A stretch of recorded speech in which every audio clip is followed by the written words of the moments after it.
ये जो प्रॉफिट है 7,600 और ये 4,000, ये पूरे साल का है। पूरे साल का मतलब 1 अप्रैल 2019 से 31 मार्च 2020 तक का, मतलब 12 महीने का प्रॉफिट है। लेकिन उसमें से आधा भाग यानी कि 6 महीने का भाग हमारा प्री का है। तो हमने इसमें से टाइम एडजस्टमेंट के द्वारा गुने 6/12 करके हमने उसका आधा भाग इधर ला दिया है। ये 3800 है और ये 2000 है, तो दोनों को जोड़ा है हमने और ये 5800 5800 इधर जोड़ दिया है और इधर से 3800 और 2000 घटा दिया है। तो हमारा बैलेंस आ गया, final balance.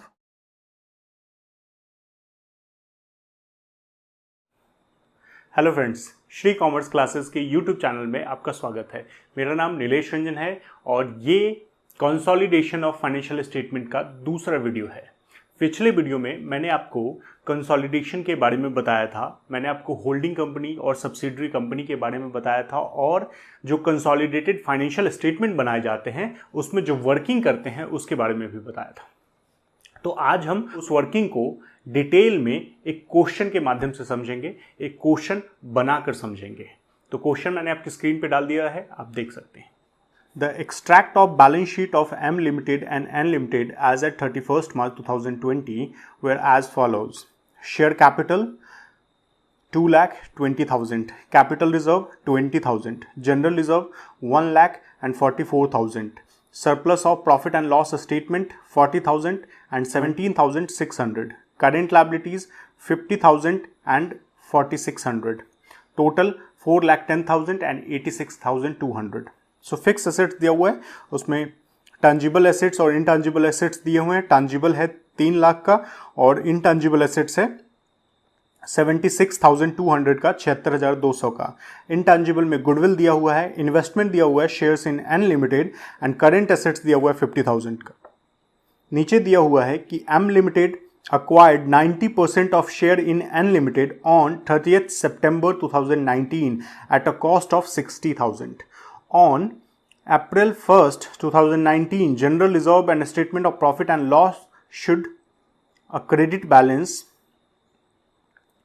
of rupees 40,000 and rupees 10,000 respectively. Prepare consolidated balance sheet. तो आप देख सकते हैं इस क्वेश्चन में हमें बैलेंस शीट बनाने के लिए कह रहा है कंसोलिडेटेड बैलेंस शीट। तो कंसोलिडेटेड बैलेंस शीट बनाने से पहले हमें कुछ वर्किंग की जरूरत होती है। हम पहले वो वर्किंग समझ लेते हैं, उसको पूरा कर लेते हैं। तो हमारा वर्किंग नोट नंबर 1 होता है एनालिसिस ऑफ प्रॉफिट का, जिसमें हम सब्सिडरी कंपनी के प्रॉफिट और लॉस को प्री और पोस्ट में बांटते हैं और फिर उसे एच लिमिटेड और एस लिमिटेड मतलब होल्डिंग कंपनी और सब्सिडरी लिमिटेड का हिस्सा निकाल लेते हैं उसमें से। उसके बाद हमारा दूसरा वर्किंग नोट है, वर्किंग नोट नंबर 2, वो है हमारा कॉस्ट ऑफ कंट्रोल का। हमारे पास एक तीसरा वर्किंग नोट है जो कि है माइनॉरिटी इंटरेस्ट का, और एक चौथा वर्किंग नोट है कंसोलिडेटेड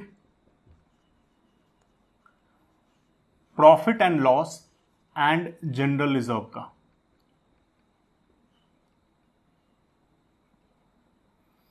तो ये सारे वर्किंग नोट है। इसके अलावा हमको क्वेश्चन में डिग्री ऑफ कंट्रोल भी निकालना पड़ता है, लेकिन इस क्वेश्चन में जैसा कि दिया हुआ है कि M limited acquired 90% of shares in N limited, it means degree of control आपको दिया हुआ है।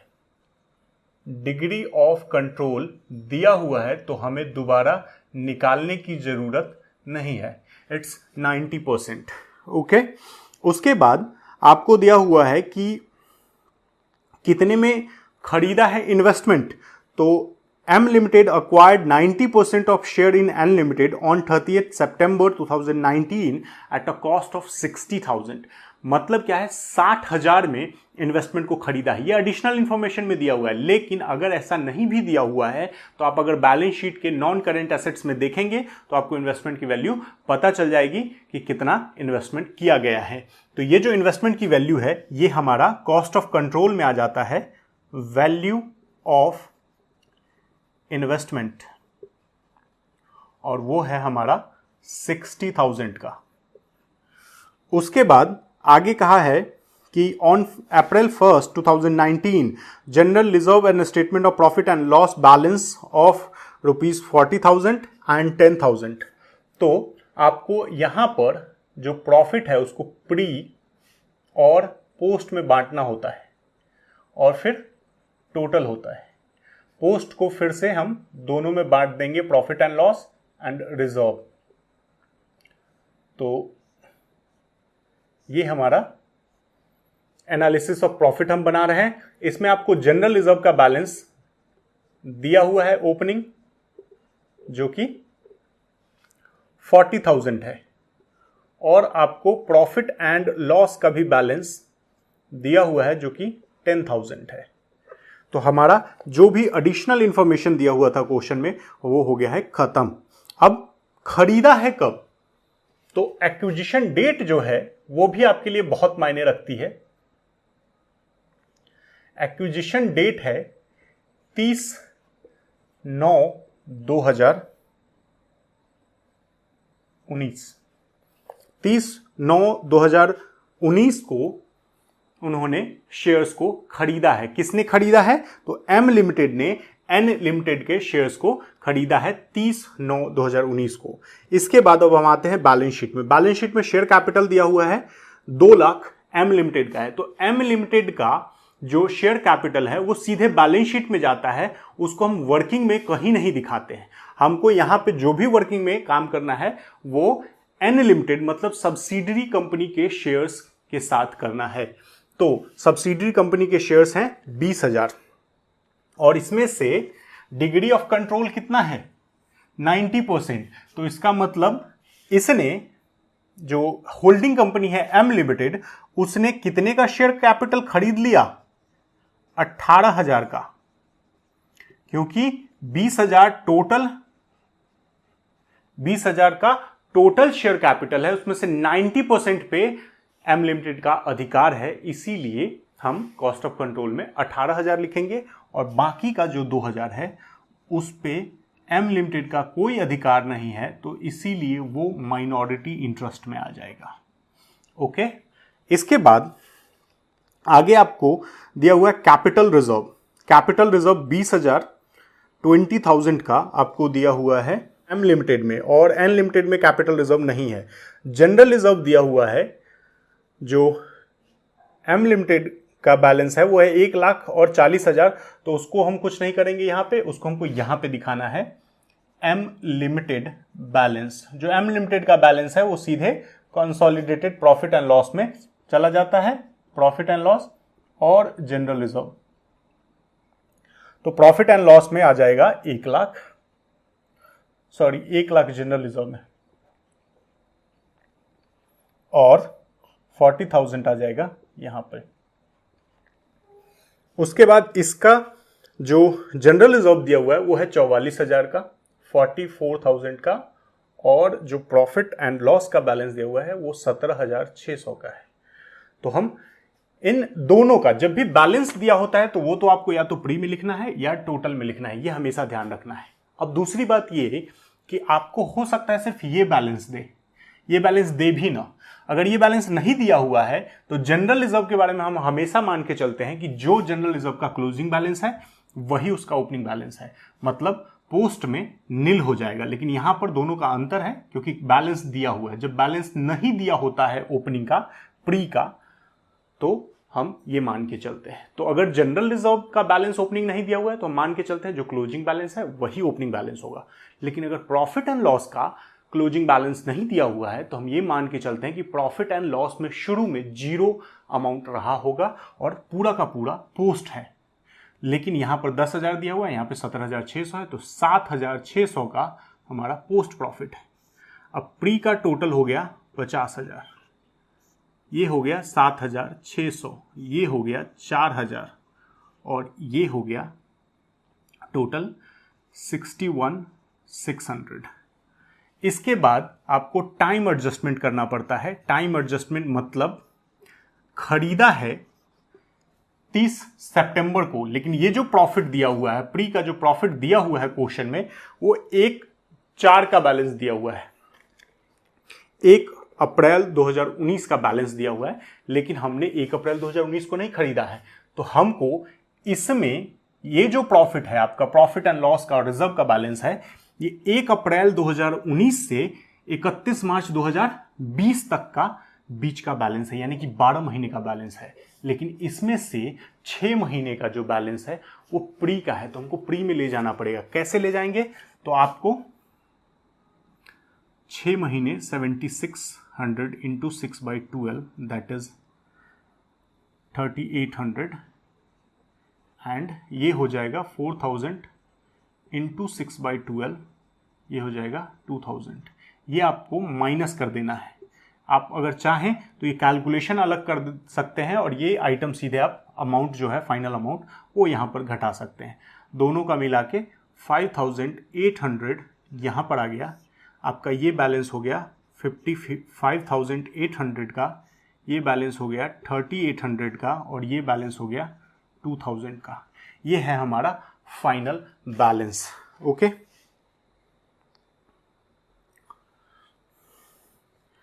अब इसके बाद कोई एडजस्टमेंट नहीं है तो हमको सीधे इसको एम लिमिटेड और एन लिमिटेड में बांट देना है। एम लिमिटेड का बैलेंस अगर 90% है तो एन लिमिटेड का बैलेंस 10% होगा।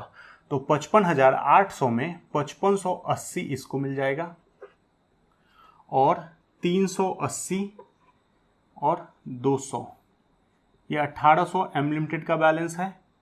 ये 3420 एम लिमिटेड का बैलेंस है और यहाँ पर 50,220 एम लिमिटेड का बैलेंस है। तो इसमें से 90% एम लिमिटेड का और 10%, तो सभी प्रॉफिट जो फाइनल अमाउंट है उसमें से 90% और 10% हमने अलग अलग कर लिया है। अब जो भी एम लिमिटेड का है वो एम लिमिटेड में जाएगा और जो भी एन लिमिटेड का है वो माइनॉरिटी इंटरेस्ट में जाएगा। तो पहले माइनॉरिटी इंटरेस्ट ही लिख देते हैं। इसमें प्री एक्विजिशन प्रॉफिट, वैसे माइनॉरिटी के लिए प्री और पोस्ट कुछ भी नहीं होता है क्योंकि वो कंपनी के साथ हमेशा से जुड़े हुए हैं, तो उनके लिए सारे प्रॉफिट जो हैं वो सीधे प्रॉफिट है, प्री पोस्ट का कोई चक्कर नहीं है। तो लेकिन यहाँ पे हमने कैलकुलेशन जो की है उसमें दोनों अलग अलग दिख रहे हैं, इसीलिए मैंने लिख दिया है।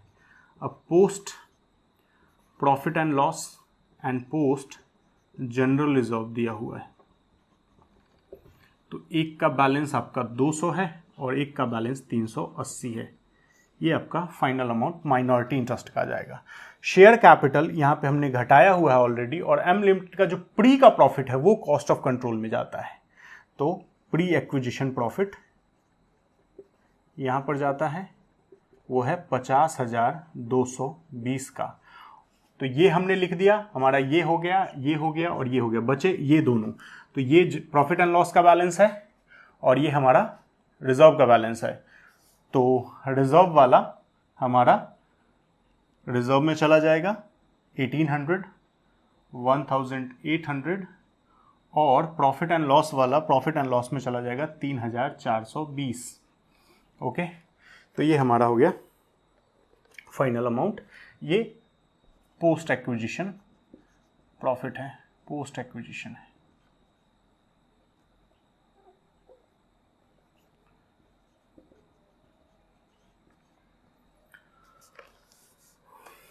पोस्ट एक्विजिशन हो गया। अब ये टोटल हम कर लेते हैं, ये हो गया 68,220। तो कहने का मतलब है कि हमने इन्वेस्टमेंट 60,000 में खरीदा और हमको उसमें से 18,000 का शेयर कैपिटल मिल गया और 50,220 का उसी दिन प्रॉफिट मिल गया जिस दिन हमने खरीदा। तो जिस दिन हमने खरीदा इसका मतलब है कि ये 50,220 जो है वो हमारी लागत में शामिल रहा होगा, क्योंकि ये प्रॉफिट इसमें शामिल था, तभी तो हमारा ये इतने 60,000 का इन्वेस्टमेंट पड़ा है। 18,000 के शेयर के बदले में हम 60,000 पे कर रहे हैं, इसका मतलब है कि इसमें कुछ ना कुछ प्रॉफिट का हिस्सा शामिल है। तो ये हमारा प्रॉफिट का हिस्सा शामिल था। टोटल हमने लगाया तो हमारा आया 68,220, मतलब 68,220। हमने खरीदा 60,000 में और हमको लाभ मिला है 68,220 का। तो ये 8,220 का आपका कैपिटल रिजर्व आ जाएगा। अगर आपको लाभ ना हुआ होता, इसको लॉस अगर आया होता, ये ज़्यादा होता, ये कम होता, तो आपको यहाँ पे गुडविल लिखना पड़ता और ये अमाउंट यहाँ पर दिखाना पड़ता। इसको अगर हम जोड़ेंगे तो ये आ जाएगा हमारा 8,160 और इधर 43,420 एंड 1,01,800। तो ये हमारा प्रॉफिट एंड लॉस और रिजर्व का बैलेंस आ गया। ये दोनों बैलेंस शीट में चले जाएंगे, ये भी बैलेंस शीट में जाएगा और ये भी हमारे रिजर्व एंड सरप्लस में चला जाएगा। तो ये हमारा वर्किंग हो गया। अब इसके बाद हम बैलेंस शीट बनाएंगे। तो बैलेंस शीट कैसे बनाएंगे? तो बैलेंस शीट इन्हीं के आधार पे बनेगा और जो बाकी के एसेट्स और लायबिलिटीज हैं हम उनको बैलेंस शीट में जोड़कर दिखाएंगे। तो बैलेंस शीट का फॉर्मेट मैं यहां बना लेता हूं।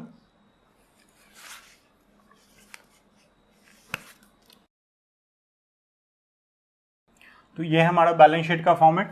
इसमें सबसे पहला पार्ट जो होगा हमारा इक्विटी एंड लायबिलिटीज कहते हैं इसको। तो इक्विटी एंड लायबिलिटीज, इसमें पहला है share holder fund. Share holder fund, इसमें शेयर कैपिटल और रिजर्व एंड सरप्लस लिखते हैं हम। Reserve and surplus. उसके बाद जो नेक्स्ट आइटम है वो है हमारा माइनॉरिटी इंटरेस्ट का, जो एक अलग दिखाया जाता है माइनॉरिटी इंटरेस्ट, जो कि हमने कैलकुलेट भी किया है इधर, तो हम उसको लिख देंगे। और दूसरा जो आइटम है हमारा वो है हमारा करेंट लायबिलिटीज। तो करेंट लायबिलिटीज हम लिख देंगे।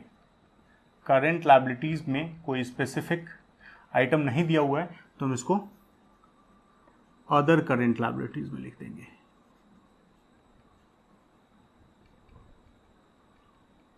इसके बाद ये साइड टोटल कर लेंगे। अब आता है दूसरा साइड जो कि हमारा एसेट्स का है। एसेट्स में हमारा पहला होता है non current assets. Non current assets, उसमें पहला होता है हमारा फिक्स एसेट्स और फिर फिक्स एसेट्स में हमारा होता है टैंजिबल और इनटैंजिबल। उसके बाद करेंट एसेट्स दिया हुआ है तो हम करेंट एसेट्स लिख देंगे और करेंट एसेट्स में कोई स्पेसिफिक आइटम नहीं दिया हुआ है तो इसको सीधे अदर करेंट एसेट्स लिख देंगे और फिर इसका यहां पर अमाउंट टोटल कर लेंगे। अब कौन सा अमाउंट आएगा? तो शेयर कैपिटल में होल्डिंग कंपनी का शेयर कैपिटल लिखा जाता है जो कि 2 लाख है एम लिमिटेड का, 2 लाख। उसके बाद यहां पर आपको रिजर्व एंड सरप्लस लिखना है तो रिजर्व एंड सरप्लस को हम रोक लेते हैं, इसको सबसे अंत में लिखेंगे क्योंकि इसमें बहुत सारी चीजें हमको शामिल करनी है। तो रिजर्व एंड सरप्लस बाद में लिखेंगे। माइनॉरिटी इंटरेस्ट हमने 8,160 यहां पर निकाला हुआ है तो माइनॉरिटी इंटरेस्ट हमारा आ जाएगा 8,160।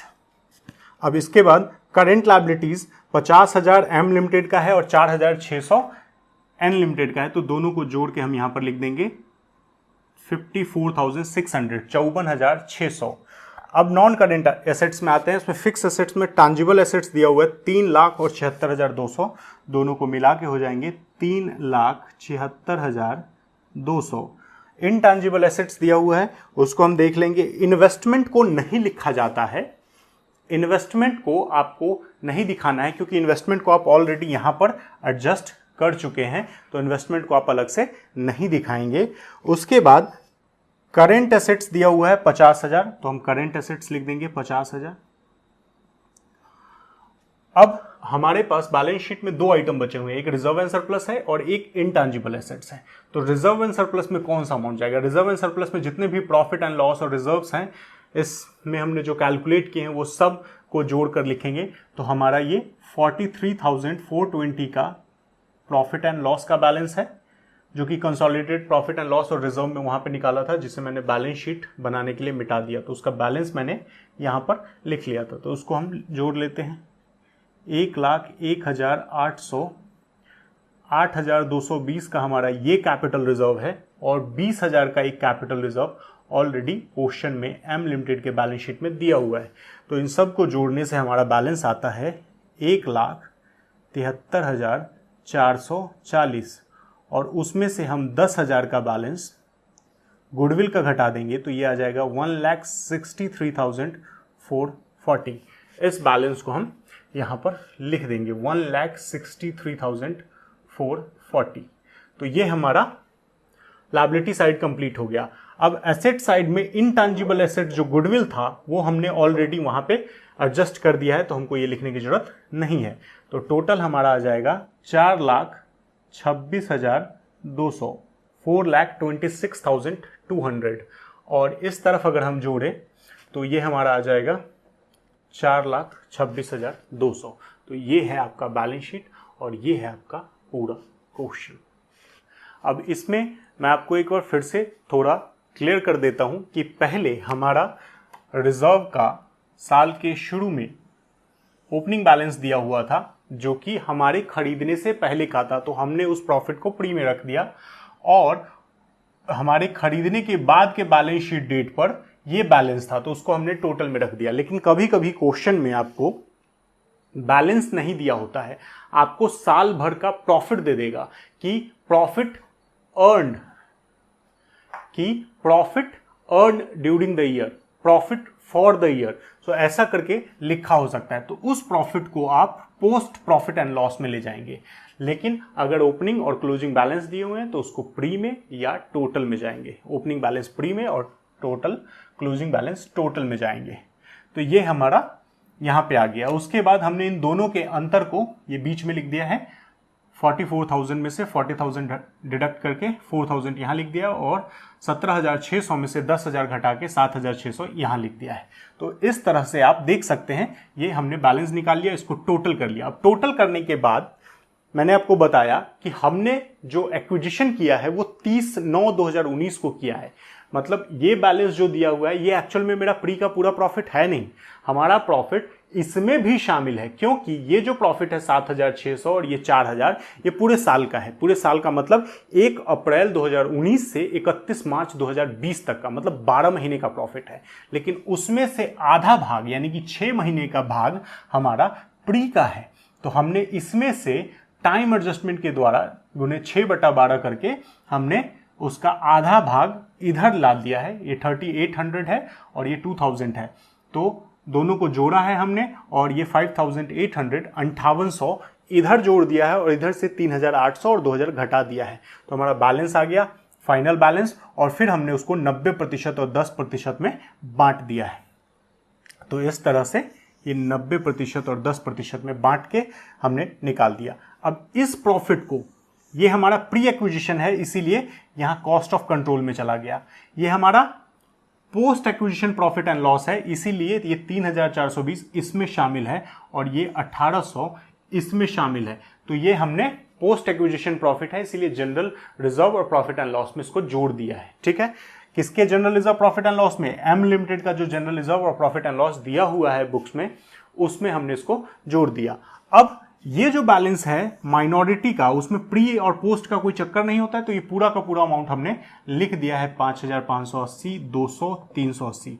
एक्चुअली ये 380 प्रॉफिट एंड लॉस का है, ये 380 प्रॉफिट एंड लॉस है और ये 200 रिजर्व है। एक्चुअली ऊपर नीचे हो गया था, बैलेंस वही आएगा 8,160। ये हमारा माइनॉरिटी इंटरेस्ट आ गया। फिर हमने ये 18,000 का शेयर कैपिटल अक्वायर किया था क्योंकि हमने 90% शेयर खरीदा हुआ है, वहां पर आप देख सकते हैं। तो 90% में 20,000 का टोटल शेयर है तो उसमें 90% 18,000 यहां पर आ गया और 2,000 माइनॉरिटी इंटरेस्ट में चला गया। 20,000 के टोटल शेयर में 18, 2, 20।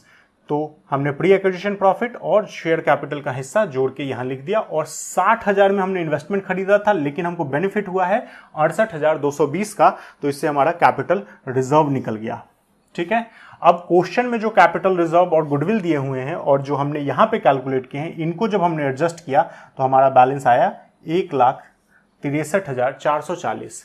तो हमने माइनॉरिटी इंटरेस्ट को अलग से दिखा दिया, हमने प्रॉफिट एंड लॉस को रिजर्व एंड सरप्लस में दिखा दिया, हमने एम लिमिटेड का कैपिटल वहां लिख दिया। आपको एन लिमिटेड का कैपिटल वहां पर नहीं दिखाना है, उसका एडजस्टमेंट यहां पे होता है।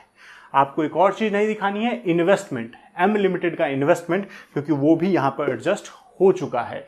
तो इसीलिए आपको इन्वेस्टमेंट नहीं दिखाना है और एम लिमिटेड का शेयर नहीं दिखाना है, न ही उसके रिजर्व और सरप्लस भी दिखाने हैं। आपको सिर्फ यहाँ पर सब कुछ कैलकुलेशन करने के बाद जो आया है वो हमने दिखा दिया। उसके बाद अदर करंट लायबिलिटीज़ में दोनों को जोड़कर और फिक्स एसेट्स में दोनों को जोड़कर हमने लिख दिया है, करेंट एसेट्स में भी दोनों को जोड़कर लिख दिया है। इसके बाद हमने टोटल निकाला और हमारा आंसर आ गया। तो अब इस पूरे क्वेश्चन में अगर आपको कहीं पे भी कोई दिक्कत आती है तो आप हमसे सवाल पूछ सकते हैं। आप हमसे हमारे टेलीग्राम चैनल पे, हमारे यूट्यूब चैनल के कमेंट बॉक्स में, फेसबुक पे, इंस्टाग्राम पे या ट्विटर पे कमेंट कर सकते हैं। इन सब के लिंक आपको डिस्क्रिप्शन में मिल जाएंगे। अगर आपको वीडियो पसंद आया है तो वीडियो को लाइक करें, पेज को सब्सक्राइब करें और बेल आइकन दबाएं। धन्यवाद।